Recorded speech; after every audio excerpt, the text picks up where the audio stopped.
Ito na yung murang ulam na babalik-balikan mo sa sarap. May bagong paborito na naman ang batang makulit. Sa panahon kasi ngayon ay napakamahal na ng kilo ng manok at baboy. Kaya kung naghahanap ka rin ng mura pero masarap na ulam, tamang-tama panoorin mo ang video na to. Ito na nga yung ulam na mapaparami yung kain mo, may kanin man o wala. Kaya tara na't samahan nyo na akong gawing mas pinasarap at mas pinasosyal ang tokwa.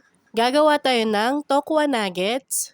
Sa isang malinis na bowl ay pagsamasamahin lang natin ng mga sangkap. Una na natin ihanda ay ang tokwa, bali kailangan na natin itong pinuhing mabuti. Bukod sa napakasarap ay napakasimple lang din ng mga kailangan natin sangkap. Kaya naman panoorin mo ang video na to hanggang sa dulo. Yung mga eksaktong sukat pala ng ating mga sangkap ay ilalagay ko lang sa ating comment box. Sunod na idagdag ay ang carrots. Gumamit lang ako dyan ng isang buong carrots at pinino ko lang din ito. Kung may patatas kayo ay pwede nyo rin itong lagyan. Sunod ay ang bawang at sibuyas. 1 cup ng cornstarch. Kung wala namang cornstarch ay pwede rin kayong gumamit ng harina. Maglalagay rin tayo ng isang pirasong itlog. Ang mga pampalasa naman na gagamitin natin ay kaunting oyster sauce at liquid seasoning. At ang panghuli ay timplahan lang natin ito ng paminta at kaunting asin. Yan lang nga yung mga sangkap na gagamitin natin. At kapag ayos na lahat ng mga sangkap ay haluin lang natin itong mabuti. Sa sarap nga nitong tokwa nuggets natin ay hindi lang ito pwedeng pang ulam. Siguradong papatok din to pang benta. Yung lasa niya kasi ay pwedeng makipagsabayan sa ating mga street food. Kaya kung nagtitinda ka rin ng ulam or mga street food ay isama mo na to sa yung mga binebenta. Siguradong papatok ito sa masa dahil sa napakasarap nitong lasa at sa napakaabot kayang halaga. O diba, hindi lang ulam ideas, pwede pang ibenta. Masarap nga rin itong isawsaw sa suka. Ayan na nga at gumamit na ako ng kamay sa paghahalo. Mas madali at mas mabilis kasi itong mahalo. Hindi lang tokwa nuggets ang pwede nating magawa dito. Pwede rin tayong gumawa ng tokwa balls or tokwa burger patties na may video tayo sa ating reels. Pag ayos na i-deep fry lang natin ito sa katamtamang lakas ng apoy. Bago natin ito lutuin ay painitin na muna natin ang ating mantika. Gumamit lang ako ng scooper at kutsara pang sukat sa ating mga tokwa nuggets para pantay-pantay ang laki ng mga nuggets natin. Pero kung wala naman kayong scooper ay pwede kayong gumamit ng kutsara. Prituhin lang natin ito hanggang sa maging golden brown na ang kulay. Yung ginamit natin tokwa dito ay maliit lang pero marami na tayong nagawa. Kung mas marami naman kayong kakain ay doblihin mo lang ang lahat ng mga sangkap at kung ibebenta mo rin ito ay marami na kayong magagawa. Bali-balik rin din natin ito para magpantay ng luto ng lahat ng ating nuggets. Yan ngang size na ginawa natin ay medyo malalaki pa kaya kung mas liliitan pa natin ito ay mas marami tayong magagawa.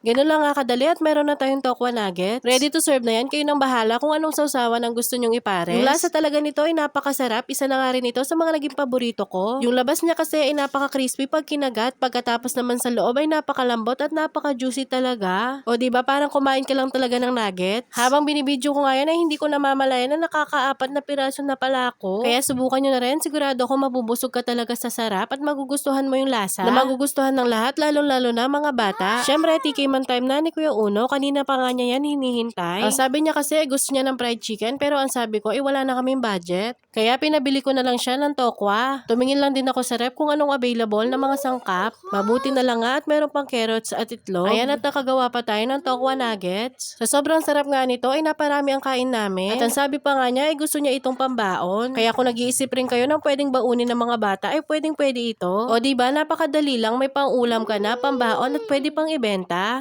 Nag-enjoy talaga sa pagkain si Kuya Uno dahil nagustuhan niya talaga ito. Yun lang at salamat sa panonood. Syempre, i-share mo na yan at pakipindot mo na yung follow button para updated ka sa mga easy recipe na kayang-kaya mong gawin. Follow and share!